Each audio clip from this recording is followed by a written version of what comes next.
Good morning, you guys. It's August 9th. I traveled again, so I was out of town for a couple weeks, and I got back. I should have taken this video right away, but I have some sad news to share. So while I was gone, 7 chickens were killed.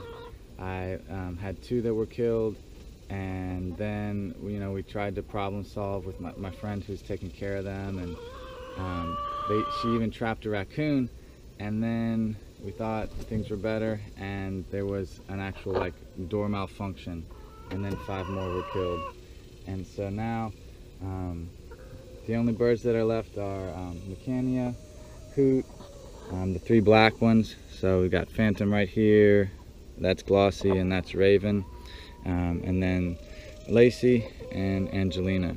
So kind of interesting that mainly blackbirds survived, but it was raccoons. So full story, after 5 more were killed, the trap came back, caught another raccoon, but essentially the first time it was the door opening too soon. So good lesson to learn is they don't need to be out right at sunrise.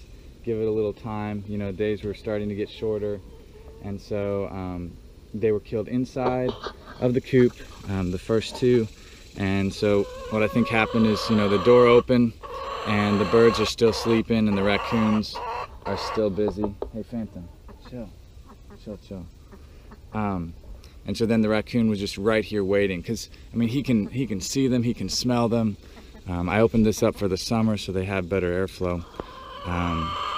So raccoon pressure. But anyway, 2 raccoons have been trapped and relocated, and the door has been reprogrammed, and so it's it's sad. I've had a couple weeks to process, so it's not fresh, but it definitely hurt a lot, and the flock is not the same. It's a very different energy. They're reworking the pecking order and all of those kind of things. It feels a little different.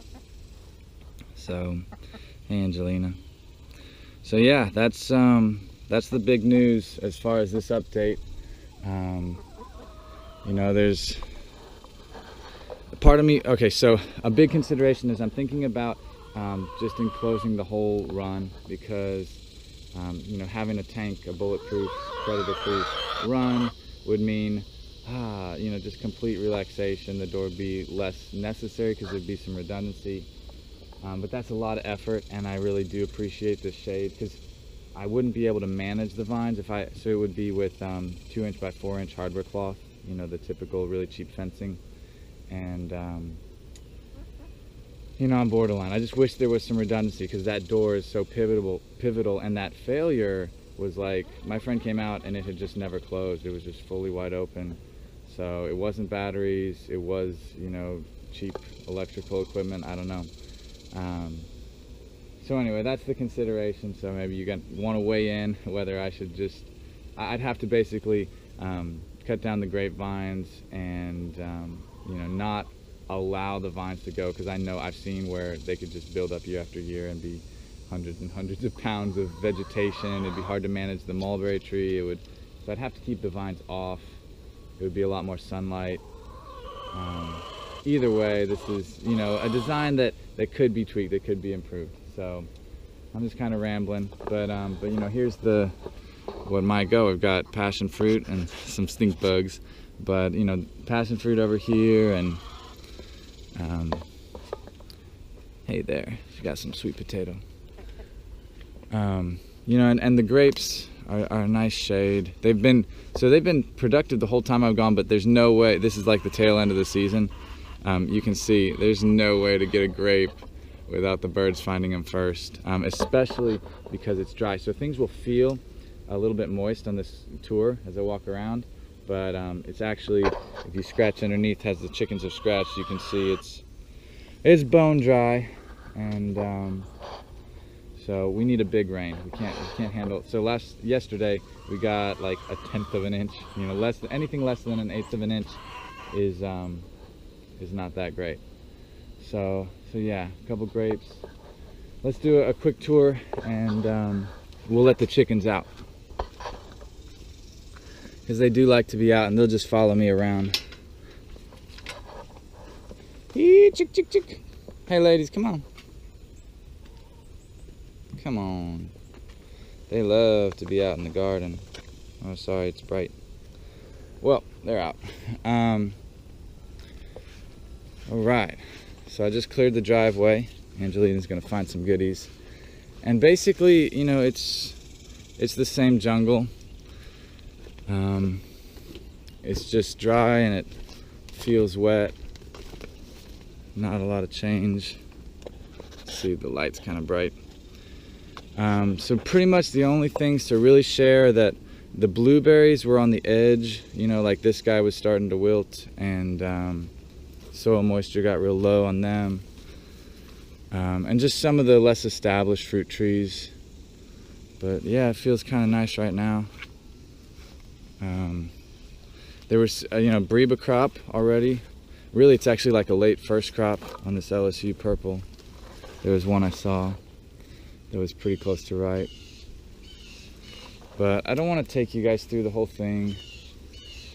The bees are all pretty good. I haven't been into the colonies, but I will.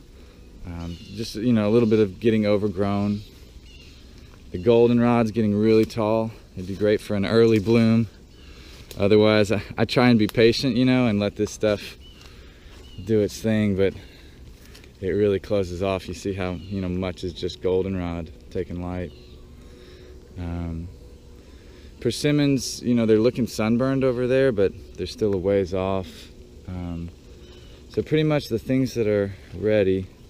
There's a few more pears still, and some grapes on the one over by the kitchen. And a few blueberries, look at that. But things are gonna make it. I think, you know, there's, ooh, here's something. Oh, that might have some good stuff in it. We'll see. This one's still on the tree. But so that's a pomegranate. And here's a couple others. I mean, that stink bug right there is helping to spread all of that fungal, you know, black spot, brown spot. But we'll open this up. Let's see.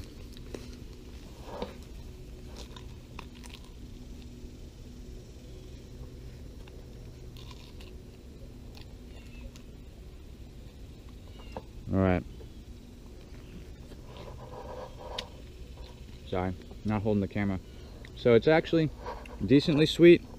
It's not fully ripe. And I ate a lot of skin, but it was close enough.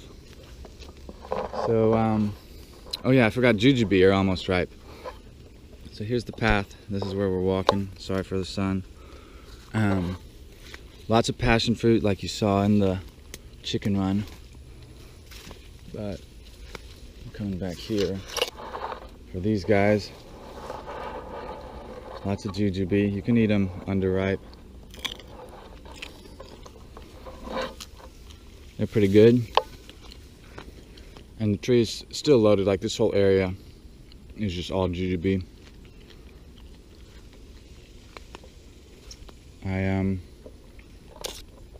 Sorry, son. I didn't lose anything that I can think of, anything big. So I came and I watered these blueberries. This guy was wilting, even in the pot. I had to do that yesterday. I might have lost all of these. So these are pawpaw. They all defoliated because this is their first year in the ground and it was ridiculously hot and dry, but not fully, I guess. One last leaf there with a little green. So I know they're still alive. This one too, I nicked the stem and it's alive underneath. So if we get a big rain and as soon as the temperatures cool off, I have a feeling they could leaf out and keep going. So hopefully, you know, this colony's staying busy. They get a good bit of afternoon shade. Let's see. These colonies look like they actually need more space even, because we could potentially get another flow in the fall. So they're definitely crowded, and it's good. You know, I want big colonies. Here's the pears, you know, that made it. These are what I forgot, pineapple pear. But definitely as ripe as they need to be on the tree, and that's a good thing. The avocado's still going, and check it out right here. There's a new addition.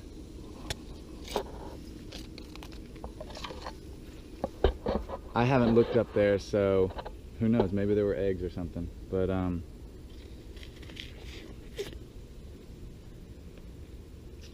it's a good pear. I don't know, they all taste good to me, so I'm not very big on the foodiness, but I like food. So that's about it. I don't even really think there's much worth showing on the other side. It's just a jungle, and it's got to sit, it's got to make it through this tough time of year. So I'm gonna have a seat, enjoy this pear, and I'll catch y'all next time. Peace.